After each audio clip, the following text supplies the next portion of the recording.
భారత communist party Marxist Telangana రాష్ట్ర committee Telangana రాష్ట్రంలో నిరుద్యోగుల సమస్య మీద ఆందోళన చేపట్టింది.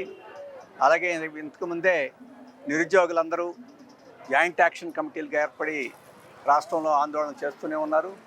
కాంగ్రెస్ ప్రభుత్వం ఎన్నికల్లో వాగ్దానం చేసింది ఖాళీ పోస్టులన్నిటి భర్తీ చేస్తామని.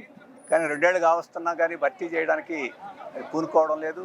ఇప్పుడు కానిస్టేబుల్ పదవులు 20,000 ఖాళీలు ఉంటే 5,000 ప్రకటించారు.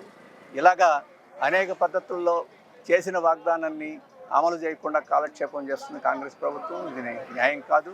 అలాగే కేంద్ర ప్రభుత్వంలో కూడా లక్షలాది ఖాళీ పోస్టులు భర్తీ చేయకుండా మోడీ గారు కాలయాపన చేస్తున్నారు. 2 కోట్లు ప్రతి సంవత్సరం ఇస్తామని చెప్పేసి, ఉద్యోగాలు ఇస్తామని చెప్పేసి ఈరోజు రక్తహస్తం చూపించారు. ఈ సమస్యల మీద నిరుద్యోగులందరినీ కదిలించి ప్రభుత్వాల మీద ఒత్తిడి తీసుకురావడానికి సీపీఎం పూనుకుంటుంది. అయితే నిరుద్యోగులు రాజకీయాలతో నిమిత్తం లేకుండా అనేక సంఘాలు పెట్టుకొని కృషి చేస్తున్నారు. వాళ్ళందరూ కూడా సమైక్యంగా చేయాలని కోరుతున్నాం. వారికి కూడా మేము మద్దతు ఇస్తున్నాం. ఇక్కడ కాంగ్రెస్ ప్రభుత్వం కూడా నిధులు లేవని చెప్పేసి చెప్తా ఉంది.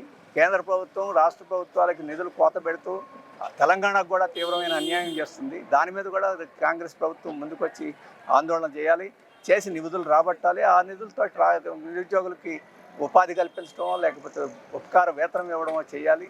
కానీ నెపం మోపి తప్పుకోవడం మాత్రం మంచిది కాదు, అది సరైనది కాదని చెప్పేసి కాంగ్రెస్ ప్రభుత్వానికి చెప్పదలుచుకున్నాం.